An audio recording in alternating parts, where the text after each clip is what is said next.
Hello, everyone, and welcome back to Permex Petroleum's channel. We're sitting here once again with Marin, and we want to talk about the sanction removal in Iran. All right, so for those not aware, the U.S. is talking about removing Iran sanctions to try to keep them up to pace with the nuclear thing, right? Because they want nuclear energy. We're trying to work with them so that doesn't really become a thing. But the implications of the oil sanction removals are pretty large. So, Marin, how are you doing? Are you ready to dive into this topic today? Doing well. This is another interesting topic. As I indicated, our sector is always changing. It's never boring. And here's another milestone. Let's discuss it. First, let's correct one thing. It's Iran, not Iran. So let's start there. I'm Iranian background myself, although I'm Canadian and American.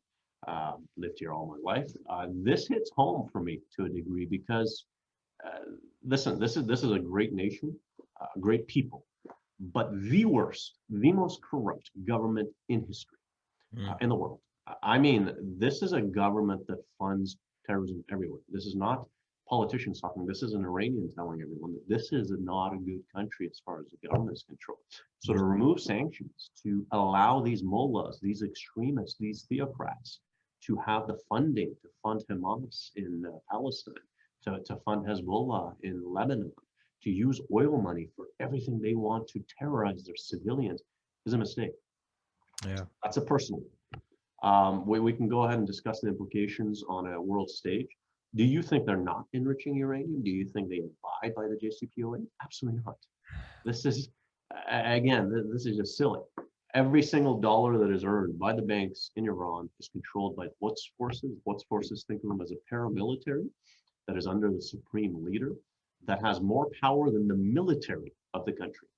Okay? They control the telecommunications. They control all the oil and gas companies. They control all the banking. So the dollars that we provide to the Iranian government through these sanction removals will not go to the civilians. It will go only to terrorists.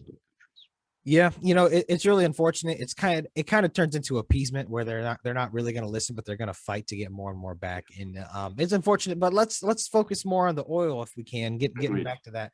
So, what are the implications for the U.S. and for other oil producing countries with Iran kind of coming back online potentially? Sure.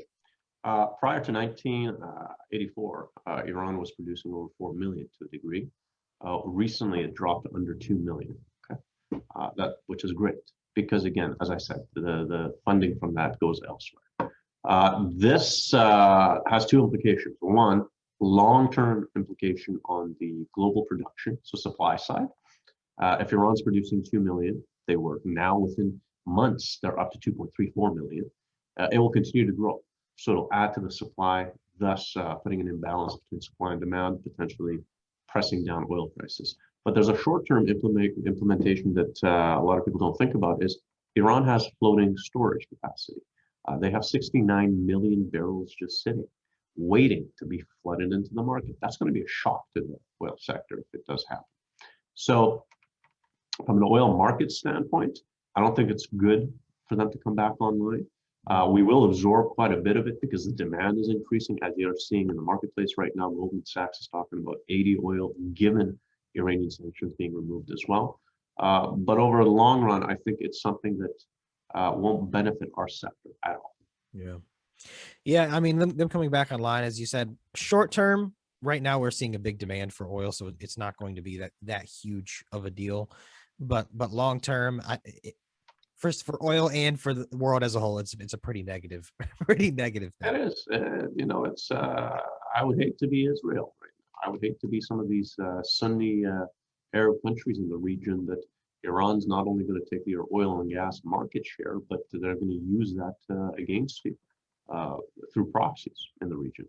So again, keep an eye on the amount of oil that comes into the marketplace, the sanctions, what they'll implement, and how fast Iran does it. And keep in mind, every time that we see public data showing oil and gas production being sold from Iran, if they say it's hypothetically, if they say it's 50 million barrels we sold, believe it, they sold 100 million. They never tell the truth. Yeah. Well, that's unfortunate. Hopefully we can figure something out, keep things going nice and steady, and keep Iran from getting too much blood money. I agree. But Marin, thank you for coming on. Thank you for sharing your insight and wisdom on this matter. Like you said, this is one touches close to home for you, so I really appreciate getting your input on it. Anything else you want to add before we go? No, that's good. All right. Well, again, thank you for coming on. Thank you everyone for watching. Got any questions about any sort of oil, anything at all, anything in the sector? We'll be happy to dive into it for you. And stay tuned for more exciting stuff. Marin, thank you again. Thank you. Have a good day.